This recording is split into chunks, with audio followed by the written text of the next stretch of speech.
नमस्कार, मैं हूं मंगलेश्वर और मैं इस समय आपको एक ख़ास खबर बताने जा रहा हूं कि जो मतलब उमरिया में जो गोंडवाना जो पार्टी द्वारा जो 26 तारीख को एक आंदोलन किया गया था और उस आंदोलन को के बाद जो वहां पे घटनाक्रम हुआ, काफ़ी मतलब विवाद हुआ और पुलिस और प्रदर्शनकारियों में झड़प हुई। इसमें कई लोग घायल हुए हैं, ख़ास तौर पे पुलिस प्रशासन के कई लोग मतलब चोटिल हुए हैं, गंभीर रूप से घायल हैं और वो भर्ती भी हैं। जबलपुर में लाया गया है उनको, जबलपुर के निजी अस्पतालों में उनको भर्ती किया गया है। तो यहाँ मैं बात बताऊँ गोंडवाना की, तो गोंडवाना जो पार्टी है वो अपने अधिकारों को लेके लड़ रही थी।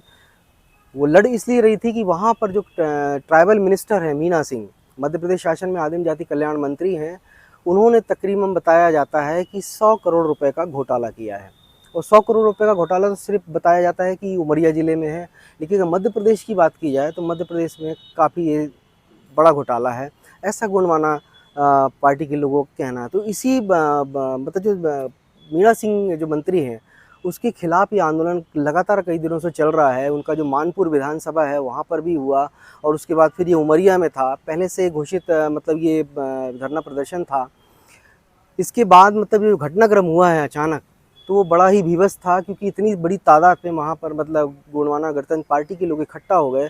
उसके बाद फिर शायद जैसा बताया जा रहा है कि वो लोग मतलब वहाँ पे उमरिया को बंद कराना चाह रहे थे, लेकिन वो बंद नहीं, पुलिस प्रशासन और जिला प्रशासन ने बंद नहीं करने दिया। उसके बाद फिर पुलिस और इनमें झड़प होती है और फिर गुस्साए आदिवासी पुलिस पे ही टूट पड़ते हैं और पुलिस को इस कदर पीटते हैं कि पुलिस घायल हो जाती है। आदिवासी समाज के लोग भी लाठीचार्ज में काफ़ी महिलाएं, पुरुष और बुज़ुर्ग भी घायल होते हैं।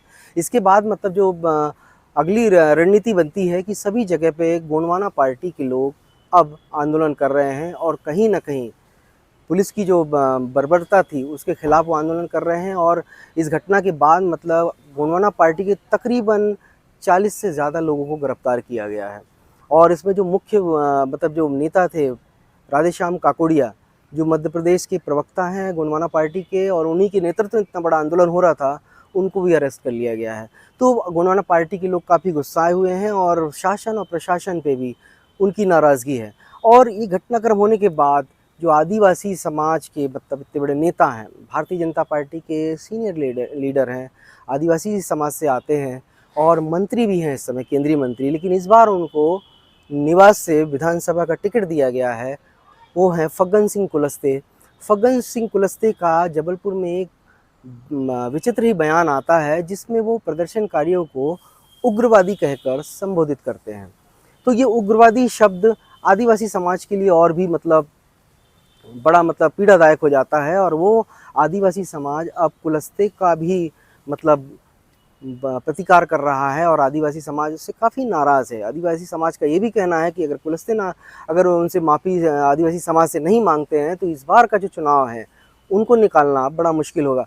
निवास जो मैं विधानसभा बता दूं कि काफ़ी मतलब ये मंडला ज़िले का मतलब तहसील है और वहाँ पर मतलब काफ़ी संख्या में आदिवासी समाज रहता है और आदिवासी समाज इस समय गोंडवाना के पक्ष में है और गोंडवाना ने इस समय आदिवासी जो बेल्ट हैं, ज़िले हैं, वहाँ पर काफ़ी मजबूती बना के रखी हुई है।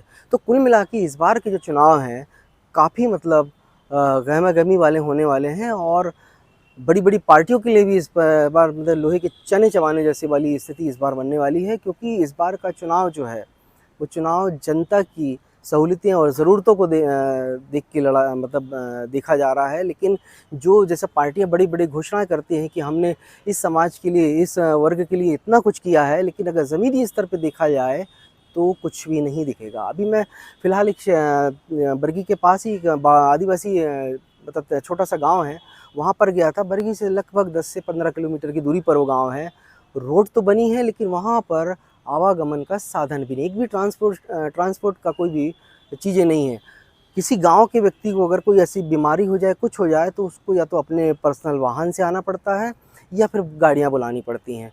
तो ये काफ़ी खर्चीला हो जाता है। आदिवासी समाज वैसे भी गरीब तबका है, रोजी रोटी कर मेहनत मजदूरी करता है और खेती बाड़ी करता है।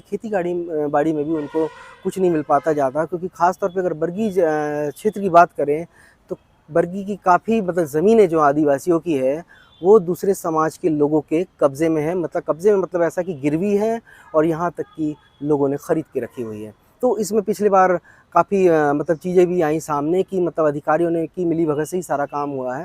लेकिन अभी हम बात कर रहे हैं कि ये गोंडवाना पार्टी का जो मतलब घटनाक्रम उमरिया में हुआ, उसके बाद जो स्थितियाँ बन रही हैं वो काफ़ी मतलब सोचने वाली, विचार करने वाली है। क्योंकि इस बार के चुनाव की जो रूपरेखा है और जो सरकार बनाने की बात आएगी, तो कहीं न कहीं वो आदिवासी समाज के लोगों के से चुने हुए प्रतिनिधियों के द्वारा ही होगी। क्योंकि पिछले बार का अगर मैं बताऊँ आपको, 2018 की बात करते हैं, तो 2018 में जो अभी तक का जो बीजेपी कंटिन्यू मतलब सत्ता में थी, उसको इन्हीं आदिवासी समाज के लोगों ने सत्ता से बाहर कर दिया था। हालाँकि कुछ विधायक जाके बीजेपी में शामिल हो गए और उन्होंने सरकार बना ली, लेकिन इस बार इतना आसान नहीं है बीजेपी के लिए भी। बीजेपी के लिए भी ख़ास नहीं है और कांग्रेस के लिए भी ख़ास नहीं है, क्योंकि इस बार जो गोंडवाना पार्टी है लगातार 3-4 साल से अपनी मजबूती बनाए हुए है और घर-घर जाकर वो लोगों को इकट्ठा कर रही है। भले ही उसका कहीं मीडिया में प्रचार-प्रसार ना हो, लेकिन अगर आप जाके देखेंगे गाँव तरफ, जो आदिवासी बाहुल क्षेत्र है, वहाँ पर गोंडवाना का इतना होल्ड है। और अभी सबसे एक छोटा सा ही उदाहरण अगर उमरिया का दे दूँ आपको, कि इतना छोटे से संदेश पर इतने सारे लोग इकट्ठा हो जाते हैं और वहाँ पर ये स्थितियाँ बन जाती हैं। तो आप विचार करिए कि इस समय मतलब गोंडवाना किस ताकत में उभर रही है, और इस बार का जो चुनाव है उसका निर्णायक गोंडवाना पार्टी ही होगी। जबलपुर से ट्राइबल टाइम्स के लिए मंगलेश्वर। वाह, व्हाट फिल्म्स। क्या देख रहे हो शाहरुख?